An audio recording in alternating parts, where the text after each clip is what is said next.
All right. Hello, ladies and gentlemen. Welcome back to the Samurai Brothers. We are on episode 42 of our podcast. And Matthew, we've got some big news coming out of Sumo since we last talked. There were rumors going around, but it looks like it is official now. So we're going to jump right into this topic for today for Sumo, and that is that Hakuho, who is currently known as Miyagino Oyakata, is going to be leaving Sumo. Now, there's a lot of people that are saying a lot of things online, on both sides of the aisle, with this going on, because, it is Hakuho, the GOAT of Sumo, basically. He's just up and outing from the JSA. And it looks like a lot of people who are on his side are upset that, the JSA decided not to be accommodating to him, because they did say he would get his stable, his Heya back at some point, but it just seems that they were not in a big hurry to do that. So, Matthew, your opening thoughts on this situation that's developed? Well, my understanding is that he's got his financial backers from, because typically bigger Rikishi, especially Yokozuna, will get a lot of those sponsorships that they get will be from this group of financial backers, basically a financial network who really like him and who will really typically support the guy. That would be the Koenkai, the financial. Yeah. So this is a pretty normal thing. Akebono had one. Pretty much anyone had them. Yeah, pretty much any Yokozuna had one. So I don't know. Were there also actually typically once you get into the Sekitori ranks, Juryo and above, you will get a Koenkai. You might have if you're down below and if you're kind of a standout wrestler, you might have maybe individual people who like you and stuff, and they might give you money. I haven't heard about that too much, but typically you'll get a Koenkai, once you're pretty much getting through the ranks. And to an extent, they will be active even after you retire. Right. Yeah. So and they'll typically help you with like other financial ventures and stuff like that. I know that they kind of helped Akebono post Sumo when he decided to just leave the Kyokai, and he what's it called? He opened his own restaurant, which unfortunately failed, but also unfortunately the Koentai kind of dissolved as well, which was why he ended up going into yes, and I think it's rather disastrous run in combat sports. Well, and to my understanding, because and at least this is what the Wikipedia article says, and so I'd have to look at the actual reference links to that as far as Akebono's Koenkai dissolving. And it appears that because one, he was engaged to a Japanese woman initially, who was connected to one of the Koenkai members. But then after the engagement was called off and he married Christine, who was, from my understanding, was a teacher on Yokota High School or on Yokota base. I guess she's a Hafu. Yeah. That didn't seem to go over very well with a number of the Koenkai members. So that did result in the numbers starting to diminish. I'd have to go back and look at that just to verify it. But. Well, it's one of those things that was like unfortunate at the time, but if you don't, it's better to marry for love. Let's be honest. I mean, arranged marriages can work, and they historically have been at one point were the norm, but it's better to marry for love because you're more invested in the relationship. And he and Christine, had what, 3 kids? I think so, yeah. Yeah, they had 3 kids. They had a nice long marriage till death do us part. So, and Akebono, it's like his combat sports career may not have done well, but he apparently was paid very well for it. And he eventually went to pro wrestling, where, you know, a lot of sumo rikishi have a tendency to go to. And he was very popular and did very well at it. So, you know, it was not a completely negative thing. But so going into the situation with Hakuho, right?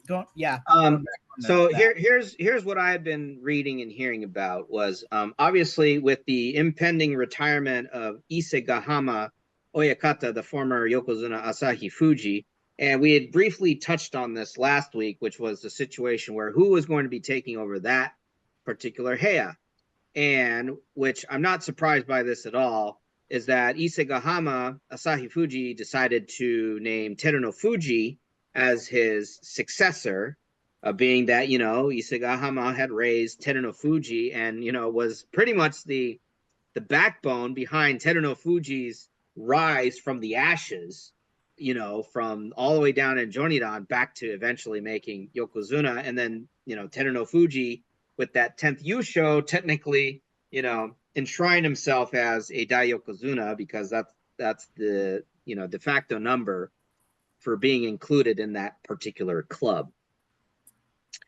And so what it was Hakuho was not wanting to be under Teruno Fuji, because according to some, you know, whether they're rumored sources or however you want to put it, Hakuho was not wanting to be under, you know, Teruno Fuji, who he deemed to be inferior to him as far as, you know, his career had gone.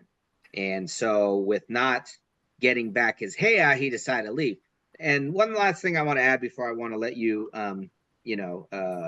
give more on this is that apparently, according to some people, that this resignation submission by Hakuho may or may not have been a last-ditch attempt to try and force the JSA to give him his heya back. So, just with the succession thing, Matthew, your opinion on that? Well, you know, Hakuho's been very verbal in that he doesn't want to serve under Teruno Fuji, and Teruno Fuji has been very verbal in that he doesn't want Hakuho around. Clearly, they're, you know, and the ironic thing is that they have the same Bach coach. Hakuho's father was, you know, Hakuho wasn't as active in Bach as, you know, like Teruno Fuji was, but Teruno Fuji was mentored, ironically enough, by Hakuho's father. And Hakuho, and you know, so there's that rivalry. Yeah, recently there was that. Recently Hakuho was actually in Ulaanbaatar because his father wasn't just a Bach wrestler. He was a legendary Bach wrestler. He was at the accomplishment level similar to Hakuho. And one of the reasons why Hakuho went as long as he did was because he wanted, and won as many Yusho as he did, was because he wanted to try to accomplish in sumo the equivalent he considered to what his father did in Bach. So, yeah, so there's that whole thing, and yeah, they're both you know, they had a little bit of a rivalry towards the end of. They had a rivalry. They had a rivalry going. Because I remember that last match, their last face-off ever, and they were. It was heated. Yeah, that wasn't just a fight. You know, just like Joe Rogan said in that one. I forget which fighters it was in that one match, but it's like, we've got a war. Remember that UFC match we saw? I think it was Diego, and I forget his opponent from UFC, and it got really exciting. It ended up being a fight of the night performance. But it sounds like Diego Sanchez, but I don't know. Yeah, Diego Sanchez. He's had so many wars. Yeah. But probably why mentally he's going downhill now is that he took one too many shots to the head. But yeah, it's just that, and then, you know, just the face of Hakuho, he knew that he had to go all out on that. Like he had, he felt like he had reached his limit, because Apparently he had said if he had lost once during that tournament, he was going to retire immediately. But he ended up winning with the Zensho, and he went out on his own accord, his Well, own terms. at that point, Hakuho was old enough to. At that point He'd reached his limit. There have been multiple tournaments where he bowed out. He knew that his body was he had reached his limit for sure, and I think that's probably the way he wanted to go out too. Well, and Teru no Fuji, even though he had that meteoric comeback rise, his time as Yokozuna really, he won a good, it's like he made it to the Dai Yokozuna status, but weren't most of his Basho won outside of Yokozuna? Actually, no. I think he ended up winning 4 out of Yokozuna. Okay, so. But well, just bare 60% of your Basho wins coming outside of Yokozuna. It is still impressive that he accomplished what he did. Well, given the circumstances, but the reality is he did not have the most exciting Yokozuna career. I beg to differ. I truly beg to differ with you on that one. Wakano Hana III ended up winning 5 Yusho, and all of them were Ozeki and below. So, if you want to talk about Yokozuna career comparisons, and then you've got Futahaguro, which, is a whole nother discussion. So I respectfully disagree that Teru no Fuji had a, mediocre Yokozuna career. Just, my thought on that. But he did. You might be right there, but yeah. But so here's the thing, though. Just with again Hakuho leaving, and again there's a lot of people that are fans of Hakuho. There's even been actually people in like the Japanese media. There have been Japanese, all sorts of famous people that have been getting critical of the JSA for just letting Hakuho walk out the door. I heard that the deliberation committee, who's made up of lay people, not right. members of the Kyokai, lay people, were unanimously like, "What are you guys doing?" Yeah. If the people that you are appointing to decide whether to promote someone to the rank of Yokozuna are disagreeing with you, there's something wrong. So here's the thing. I think we talked about it on the Sumo the California Sumo Instagram chat about how the JSA is not fans of kind of alpha lone wolf ranger rider type guys. Like, Shinya no Fuji was respected, but it was towards the end of his career that they his peers were not they basically just forced him out of the leadership roles. Well, and then you also look at Takano Hana as well. Takano Hana, well, I think Takano Hana was revolutionary in the fact that he got people to be able to support him to, for him to be able to run independently. I think, though, where his downfall was that he bit off more than he could chew when he tried to run for director. And I think he just did not have enough people. And obviously there were a lot of lower ranking people that just felt that they did not want to. They knew that if it failed, if they tried to vote for him and it failed, then there was going to be hell to pay, which is unfortunately not too uncommon in Japanese work culture society. You don't hear about it a lot, but it is there because I've been in that position before. In the case of with Japanese work culture society, there's always this give and take, passive aggressive management, seniority leader style. Yeah, it's always the seniority leadership. If you're a lowly person, you have an idea, they hate being proven wrong, or they don't like the idea of a new innovation unless it comes from the top, that, oh yes, this makes sense sort of thing.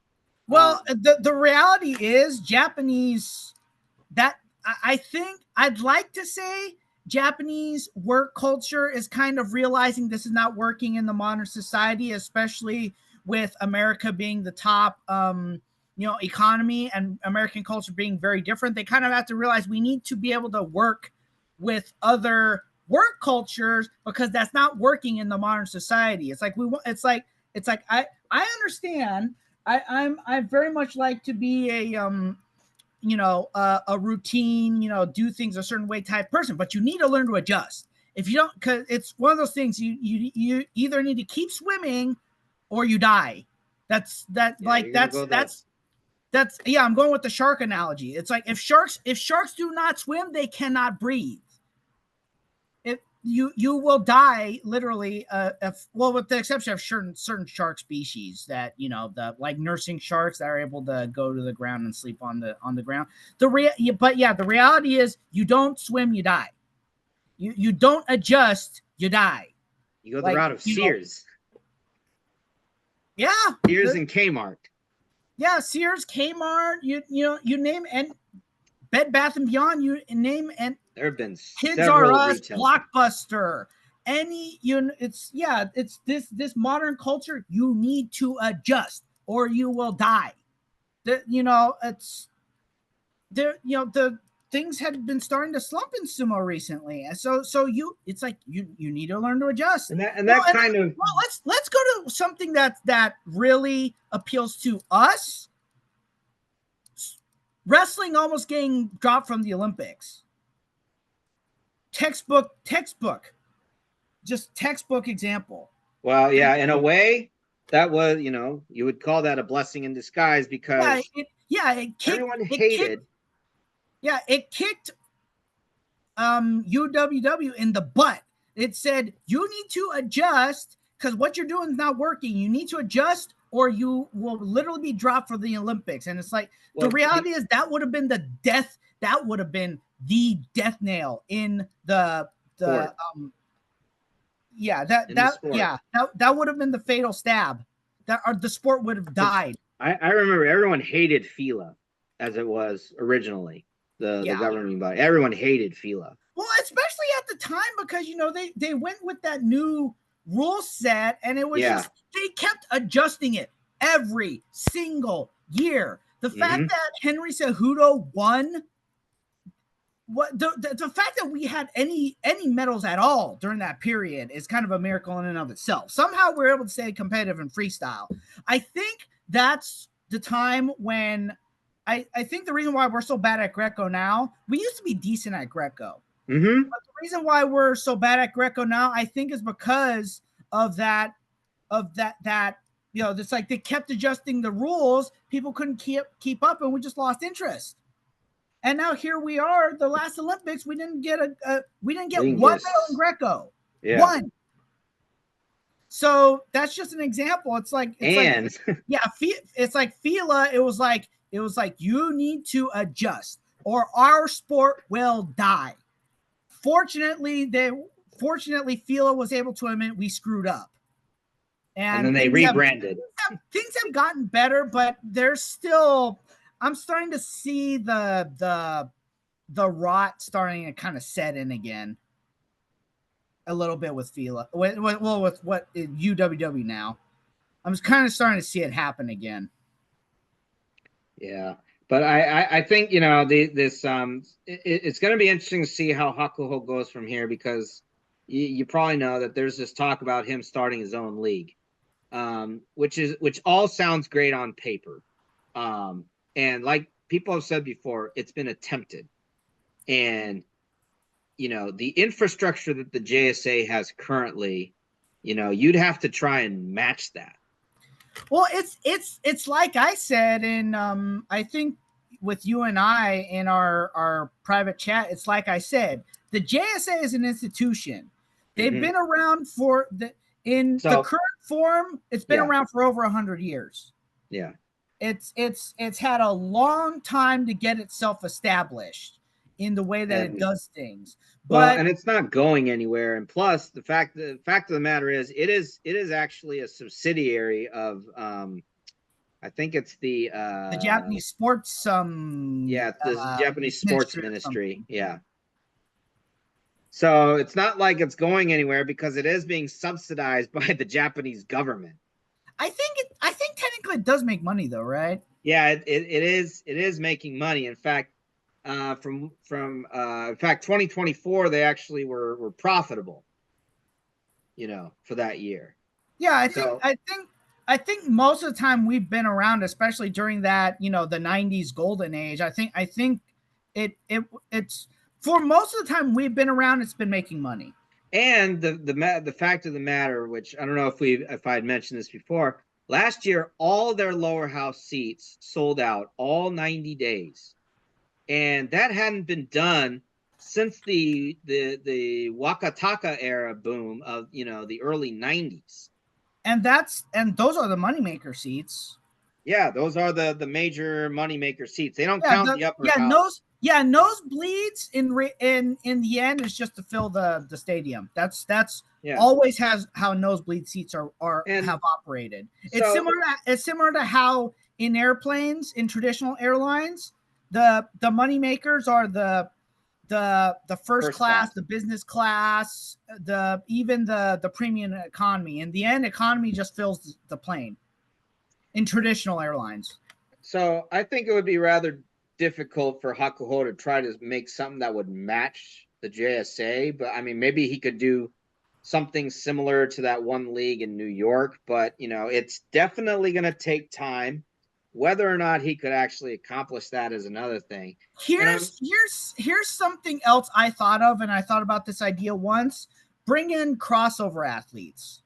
That's the only other thing that I could possibly think of. Get athletes who what might be able to do well and as we know, typically if you have a football or a wrestling or a combat sports background, you're typically gonna have a better time adjusting and gridiron football, not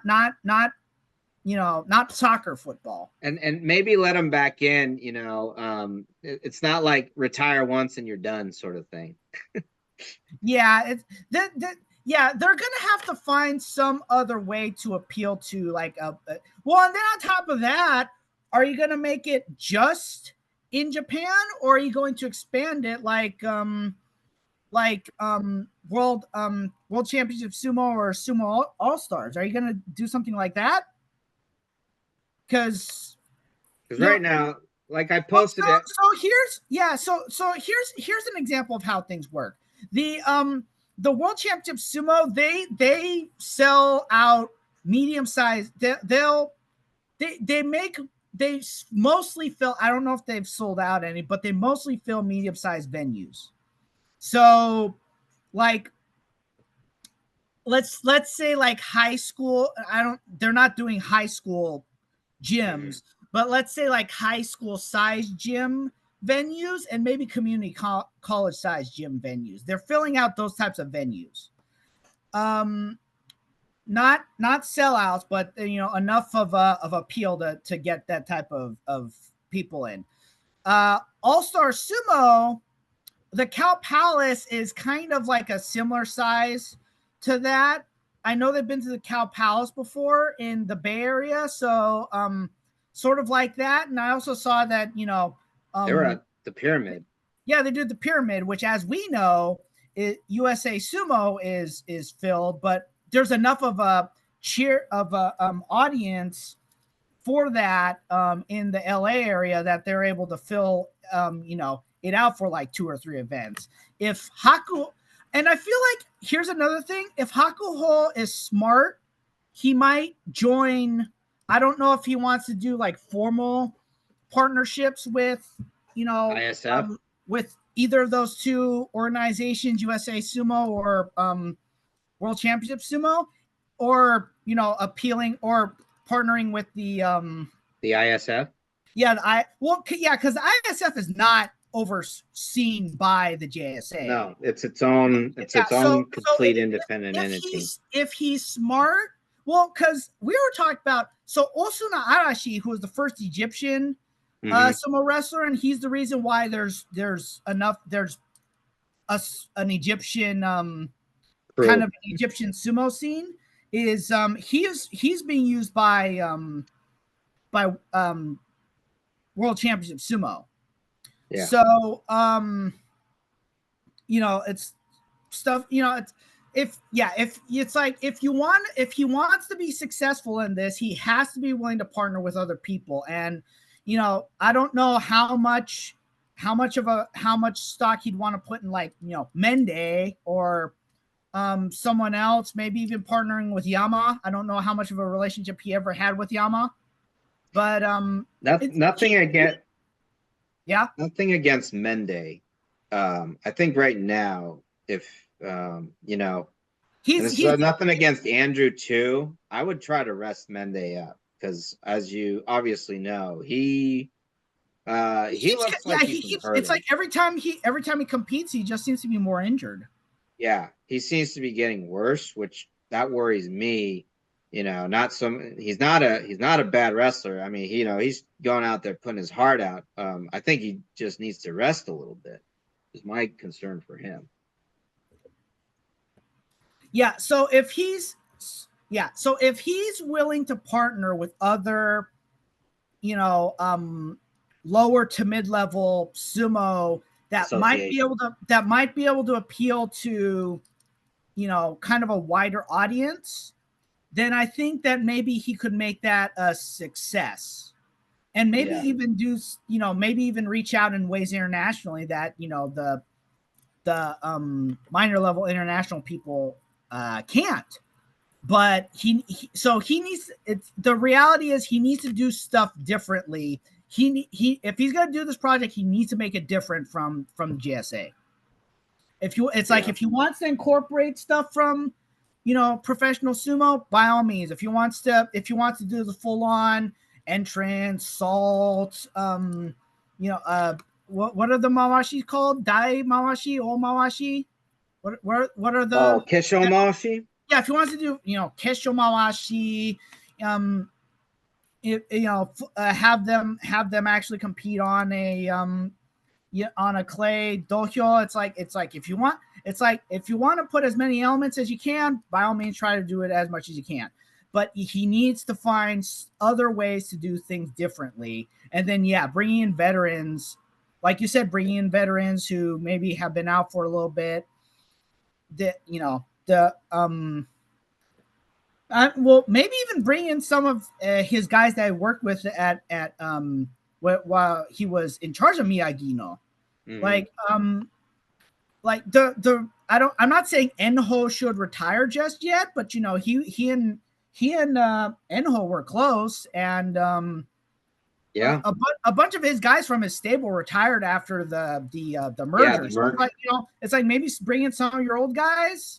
It's like, do something different from what the JSA is doing. And then, like you said, he needs to be able to operate. He and his financial network, if they really want to back him, like I think was it you that mentioned that Toyota's chairman is backing him? I didn't mention that, but you probably saw the article, because there was an article that says, that.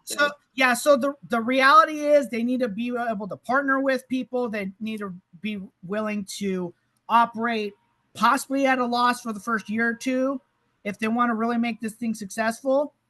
Yeah, because if the Toyota CEO, they need to be willing to put in an effort in order to get this thing to work. So because if the Toyota CEO is willing to step up as a sponsor, to whatever Hakuho looks to try and do, I mean, that's you don't get too many big corporate sponsorships like that. Let's be honest. Power. Let's be honest. The Zaibatsu may not be a thing, but Toyota's a Zaibatsu.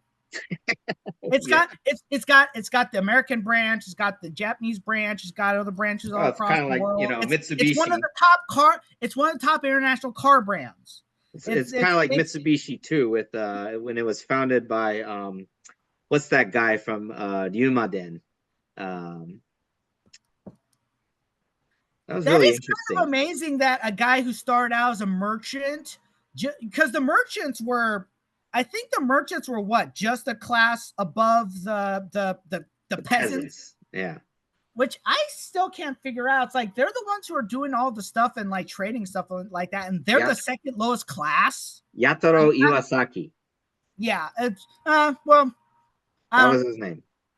The class caste system never made sense. Feudal systems never made sense. That's why they're extinct. That was always fun about watching those.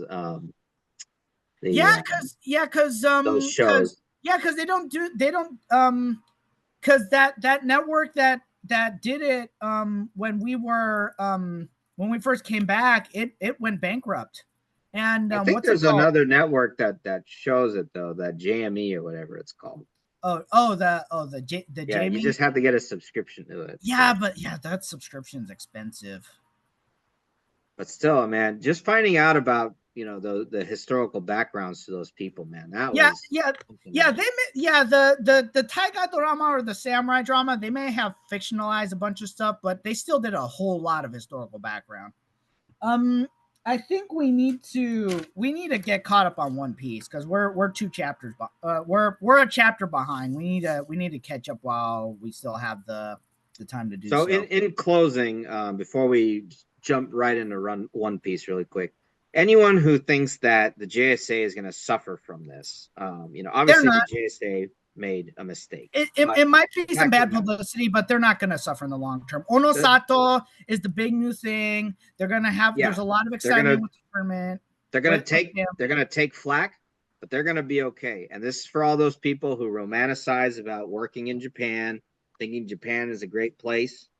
Japan has its own problems, just like anywhere else, just like the U.S., just like wherever. There's going to be these types of issues that come up. So, if you think making noise is going to change the minds of these people, you're dead wrong. And, it's like we said, Japan get yourself back into reality. Yeah. It's like we said, Japan has this passive aggressive, it's like, do what you're told, even if it has to be between the lines type of work culture. It's a lot of those companies don't think they have to change how they're doing things. And as long as people just keep doing stuff the way they're told, then that's how it's going to be. But yeah. Okay. So One Piece 1150. We have, Gunko's been taken over by Imu. Imu's starting to knock people out who are close to the kids. So, and that's definitely, what appears to be at least a form of Hao Shoku. Now here's where things are starting to get really, really bad for everyone on Elbaf. Imu's converted our 2 favorite giants. Yes, to demon type people. And what's his name? Shepard is trying to build his body back up. We see in this one, obviously he's using the rose devil fruit ability to try and build himself back up. But yes, you're right. Imu is really using some powers because Imu has now converted Dory and Brogy into demon type giants, for their use, and it's looking bad. So get bigger, and they've got demonic powers. They are very overpowered now. Not looking good for the giant crew. Matthew, your thoughts? Okay, so it's not looking good, but 151 I think is encouraging. So basically that's what happened in 150. So 151 they've been told Killingham, we see kind of Killingham's humanoid state. Yes, so when we get into the next chapter, now here's the thing, Imu wants Dorian Brogy and whoever else who Imu converts. He wants what's his name killed. Yeah, Jarul. He wants Yarul killed because then, since Yarul is the current head of state for Elbaf, he's trying to get him killed. So that's the thing that's going on right now. But he literally wants Dorian Brogy as his puppets. Yeah, and one of the things we're seeing is that when other giants come into contact with Dorian Brogy, they're getting converted as well. It's like Reversey. Yeah, And then on top of that, we're seeing that we're seeing more of the nightmares from the kids' dreams are coming back up, because right now they're knocked out due to Imu's Haoshoku, Conqueror's Haki, having knocked them out. So more, stuff is happening. Plus, yes, as you said, we are seeing Billingham's, humanoid form. So it doesn't look as bad as, when he was looking like the Keating shape form. He's actually pretty smart guy, actually, but he's in his half human form. So again, I think this is interesting how the God Knights have been willing to again consume devil fruits, because the more lower world nobles. Well, it's so here's what it's sounding like. The world nobles don't realize that their higher up guys are demons. Mm-hmm. That's literally how this is coming across, is that they are demons. Probably. Imu, the Gorose, the God Knights, they're all demons. Yep. So ironically enough, they're like, "Oh, we're gods." It's like, no, you people are demons. You just don't realize it. But then finally at the end of the chapter, they found Scopper. Luffy has found out also that Scopper was with the Roger Pirates. So that's going to be an interesting thing to see how it turns out later. And the monster trio have been alerted, as have the Loki new giant and pirates, as has Loki. And they also confirmed that it's Conqueror's Haki. So this is going to be a battle. And so here's what I'm willing to wager. I think Luffy is going to have some type of way of, this cannot be the end for Dory and Broggy. So I think he's going to have some kind of way of purifying them. Probably with Nika. Well, and here's the interesting thing.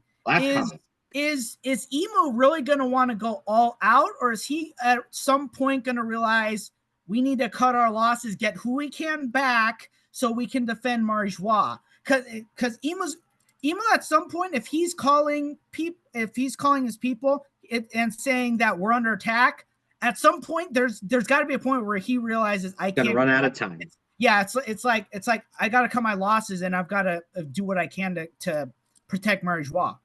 Just like we're out of time for this episode. So Matthew, thank you as always for your color commentary. Everyone, we'll be seeing you next week. And thank you as always for tuning in.